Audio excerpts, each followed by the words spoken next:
मित्रमैत्रिणींनो, स्वागत आहे तुमचं आजच्या ब्लॉगमध्ये। आपण आज पाहणार आहोत गावाकडचं वातावरण। जर उन्हाळ्यामध्ये अचानक वादळ वाऱ्यासह पाऊस आला तर काय काय होते याची शक्यता।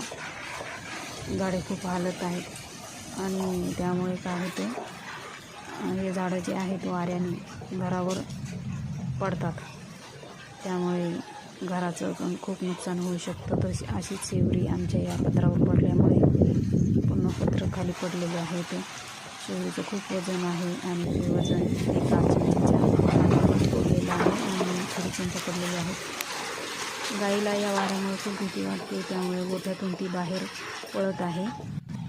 वारं खूप वाहत आहे, त्यामुळं वातावरण असं भयान झालेलं आहे। तर आज हा पहिलाच ब्लॉग आहे। तुम्हाला कसा वाटला तो नक्की कमेंट करून सांगा, शेअर करा। धन्यवाद।